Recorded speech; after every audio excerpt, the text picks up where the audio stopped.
పూర్తిగా గుట్టలు, నదులు ఉన్న నిశ్శబ్దమైన దేశంలో బ్రంబుల్ అనే సున్నిత హృదయున్న రాక్షసుడు ఉండేవాడు. అతని ఎత్తు మినార్ల కంటే ఎత్తుగా ఉండేది. అతని చేతులు బండిలా, పాదాలు పెద్ద రాళ్లలా ఉండేవి. అతను ఎవరికీ హాని చేయడు, కాని అతను భిన్నంగా ఉన్నందున ప్రజలు భయపడేవారు. అతడు ఒక శూన్యంగా ఉన్న చల్లని లోయలో ఒంటరిగా ఉండేవాడు. ఎవరైనా నాతో మాట్లాడితే బాగుంటుంది అని బ్రంబుల్ సైడ్ చేసేవాడు, లేదా ఒక చిరునవ్వైనా పంచుకుంటే, కాని ఎవరూ రాలేదు.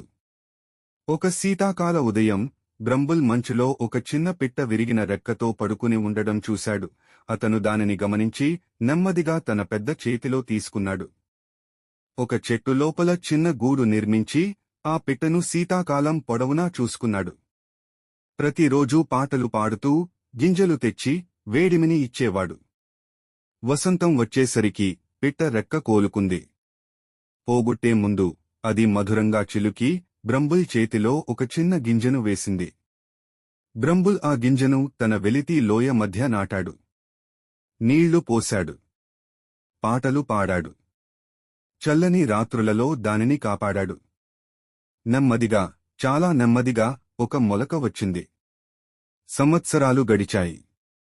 అది ఒక అందమైన చెట్టుగా మారింది, పసుపు పువ్వులతో, తడతడలాడే ఆకులతో.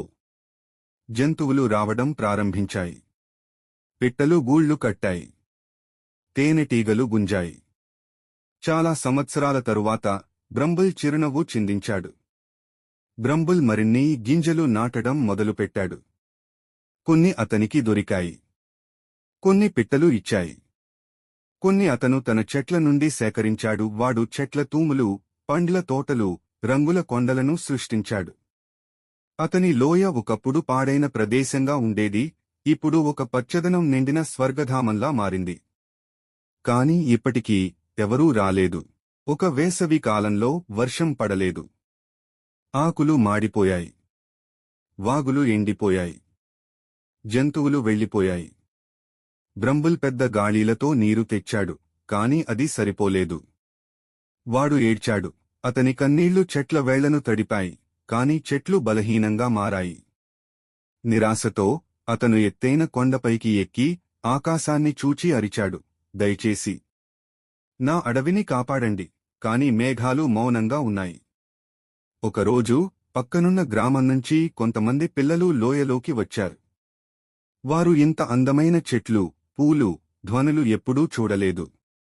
వారు బ్రంబుల్ను చూశారు, అలసిన, మురికిగా ఉన్న పెద్ద భీకరమైన రూపాన్ని. వారు మొదట భయపడ్డారు. కాని ఒక అమ్మాయి, మీరా, ముందుకు వచ్చి అడిగింది, ఇవి మీరు చేశారా? బ్రంబుల్ తల ఊపాడు. ఇప్పుడీ చెట్లు చనిపోతున్నాయి అన్నాడు. పిల్లలు పరిగెత్తుకుంటూ గ్రామానికి వెళ్లి ఆ మృదువైన రాక్షసుడి గురించి, ఆ మాయమైన అడవి గురించి చెప్పారు.